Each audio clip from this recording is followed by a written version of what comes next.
मेरे कजन ने उसको देखा, उसने कहा उसके पीछे, बॉडी के पीछे उसके नील के निशान, नील पड़े हुए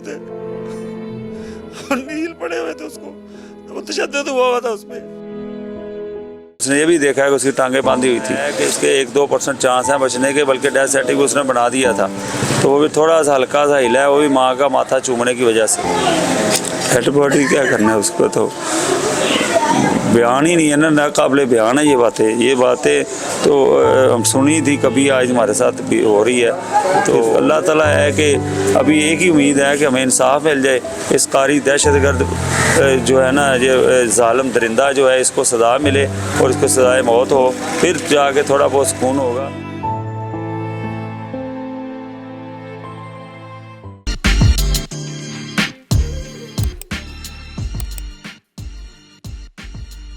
रहीम अस्सलाम वालेकुम नाज़रीन, आपका मेज़बान ज़ैन इम्तियाज़ आपकी खिदमत में हाजिर और आप देख रहे हैं डिजिटल अलायंस। नाज़रीन, मेरे साथ आसिम भट्ट साहब मौजूद हैं, मकतूल अनस के वालिद, जो कि दुबई में काम कर रहे थे। आपको पता कैसे चला कि जो मकतूल अनस है वो इंतकाल कर गया है? आसिम भाई, इंतकाल का तो मुझे वो पता चला, मैं तो उस वक्त पास था उसके, मैं 4 दिन वेंटिलेटर में उसके साथ ही रहा हूँ। बात जहाँ से हुई है, मुझे कारी शोएब जो है उसने मुझे सारा वाक़यात होने के बाद, सुबह से 7 बजे का वाक़या हुआ, 12:45 बजे मुझे कॉल करके बड़ा फ्रेंडली मूड में पूछ रहा है कि कैसे हैं आप, तबीयत ठीक है, उधर गर्मी कैसी है, ये वो मैं कहा शुक्र अल्लाह का ठीक है, सब कुछ काम चल रहा है।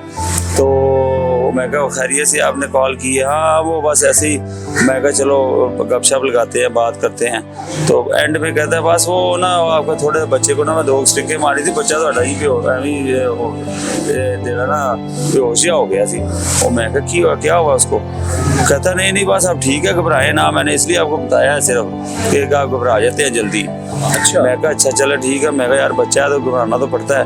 कहता नहीं कोई मसला नहीं है भाई साहब, ठीक है वो खैरियत। वही कारी शोएब है जिसने बच्चे को तशद्दुद का निशाना? ये कारी शोएब की बात कर रहा हूँ, वही उसी के साथ मेरी बात चल रही थी। फिर ये मामला चलता गया जो है ना आगे, उसको फिर उसने ना जोहर का टाइम हो गया, उसके बाद फिर कारी और एक डॉक्टर को जैली को बुलाया, किसी ने कहा होगा यार डॉक्टर को बुलाया, उसके दिमाग में क्या आया, वो डॉक्टर था भी नहीं जिसने जाके उधर ड्रिप लगाई है। अच्छा। क्योंकि बच्चा जो है ना उस वक्त बिल्कुल आपको जो है ना बेहोशी के हालत में था, उसको होश ही नहीं था, और उस दौरान उसको ड्रिप लगा देनी, उसको ड्रॉप दे देने, ताकि पता नहीं समझ नहीं आई को इनका प्लान ही कत्ल करने का था। तो ऐसा कोई सिस्टम था, या उस पर बेचारे को सिस्कियाँ लेते हुए मारना था। तो बच्चे मेरे छोटे ने देखा भी है, फिर आगे उसने बताया भी, उनको कहा है कि कारी साहब इसको जो है ना हॉस्पिटल लेके जाए। कहता है जाओ, मुझे पता क्या करना है। उसने ये भी देखा है कि उसकी टांगे बांधी हुई थी, तो वो मेरा बच्चा। आप दुबई से फौरी वापस आ गए जब आपको मुझे जब पता चला कि ये हॉस्पिटलाइज हो चुका है, बच्चा चला गया है, जो गंगाराम हॉस्पिटल वालों ने बोला है कि इसके 1-2% चांस हैं बचने के, बल्कि डेथ सर्टिफिकेट उसने बना दिया था, तो वो भी थोड़ा सा हल्का सा हिला है, वो भी माँ का माथा चूमने की वजह से, तो माँ ने थोड़ा सा चूमा है तो फिर उसको होश आई है, हल्का सा हिला है, तो उन्होंने कोई उम्मीद नजर आई है, तो उन्होंने वेंटिलेटर पर डाल दिया। वो 4 दिन उस वक्त मैं निकल आया था उधर से, फिर मेरी एक फ़्लाइट भी इसी टेंशन में मिस हो गई कि मैं कैसे बच्चे को जाकर देखूंगा और क्या होगा, मुझे कुछ समझ नहीं आ रही थी, लेकिन फिर भी आना तो था। फिर मैं अगले रात को फिर लेट नाइट निकला वहाँ से, 5:45 में मेरी फ़्लाइट थी, फ्लाई दुबई से। फिर मैं इधर पाकिस्तान आया हूँ, सियालकोट पहुँचा हूँ, उधर से फिर कदर ले आया। वो इस तरह फिर आगे सारा दिन मेरा उसके साथ गुजरा। त्वार को बेचारा। आसिम भाई, कितना मुश्किल होता है एक बच्चे को पढ़ाना, कारी के पास भेजना, तालीम हासिल करना, जब बच्चे की डेड बॉडी आपके सामने थी, किस तरह? डेड बॉडी क्या करना है उसको, तो बयान ही नहीं है ना काबिल बयान है ये बातें तो हम सुनी थी कभी, आज हमारे साथ भी हो रही है। तो मुझे तो समझ नहीं आई कि इस तरह का वाक़या बर्दाश्त कैसे करूँगा मैं। तो फिर अल्लाह ताला है कि अभी एक ही उम्मीद है कि हमें इंसाफ मिल जाए, इस कारी दहशतगर्द जो है ना, ये जालिम दरिंदा जो है, इसको सज़ा मिले और इसको सज़ाए मौत हो, फिर जाके थोड़ा बहुत सुकून होगा। तो चलो यार, कुछ ना कुछ आने वाले बच्चों के लिए वो कम अज़ कम जो है ना वो उनको हो कि यार उनके साथ ऐसा ना हो, ताकि इसको देख के अगले जो आने वाले औलादें हैं लोगों की, मासूम बच्चे हैं, वो इन दरिंदों के हाथ में ना जाए। पुलिस तावन कर रही है? जी पुलिस तावन कर रही है, अब तक तो सही चल रहा है सिस्टम। आज कोई रिपोर्ट वगैरह आनी थी, मैं जाऊँगा पता करूँगा, पोस्टमार्टम की रिपोर्ट आनी है, उसके बाद 302 इस पर लगनी है, तो वो फिर इंशाल्लाह वो काफ़ी मिल जाएगी हमें 302 की। आपसे चूंकि आप मुकामी हैं, लोकल एरिया है, तो काफ़ी ताल्लुकात भी होंगे, कुछ सुलह वगैरह के लिए भी आपको कॉल्स अप्रोच वगैरह की होगी? नहीं नहीं, अभी तक कोई सुलह का कोई चक्कर नहीं है। दे दो 302 होगी, अमली तौर पर होगी, हाथ में आएगी तो फिर देखते हैं। सुलह का तो कोई सवाल ही नहीं पैदा होता। सुलह का तो एक वर्ड ही जो है ना वो मुझे जहर लग रहा है, और मेरा जो ब्लड है ना वो हाइपर होने की कोशिश करके हो जाता है कि मैं सुलह क्या होती है।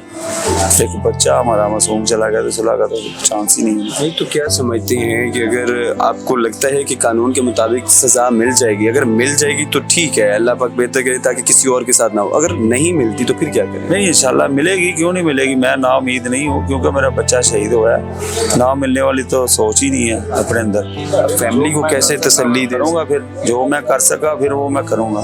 अगर मुझे इंसाफ ना मिला तो जो मेरे से होगा फिर कानून के दायरे में रहते हुए मैं करूँगा। फैमिली को दिलासा किस तरह दे रहे हैं, चूंकि आप तो अब्रॉड थे, रोजाना वीडियो कॉल के जरिए कॉल पे बात करते हो, तो लास्ट टाइम कोई बात की होगी उसने, क्या याद लगा? लास्ट टाइम यही बात हुई है बेचारे की, कहता मैं आपको इंशाल्लाह सरप्राइज दूंगा, मैं बड़ा अच्छा स्पीड से पढ़ रहा हूँ। तो आज जैसे आपने बोला था कि रमजान में तरावियों में आपने मुझे तरावियाँ, मैंने उसको बोला था मैंने आपको पीछे पढ़नी है पूरी 20 तरावियाँ और इस मस्जिद मदरसे में, तो उसने टारगेट लिख के दे दिया उसको, मैंने उसके मुताबिक, बल्कि उससे प्लस चल रहा था, तो यही कह रहा था आपको सरप्राइज दूंगा। मैं बताऊंगा नहीं आपको आज मैंने कितनी लाइनें ली हैं, कल कितनी लाइनें याद की हैं, ये आपको मैं सरप्राइज दूंगा। खुश हो रहा था।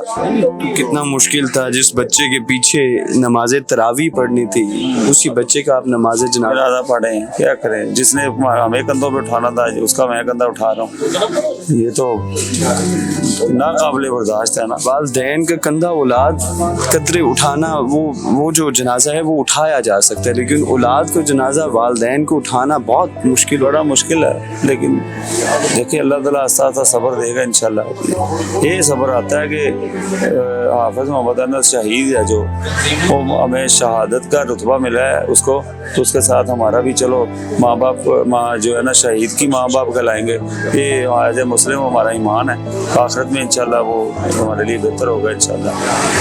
नाज़रीन, आसिम भट्ट साहब हमारे साथ मौजूद थे।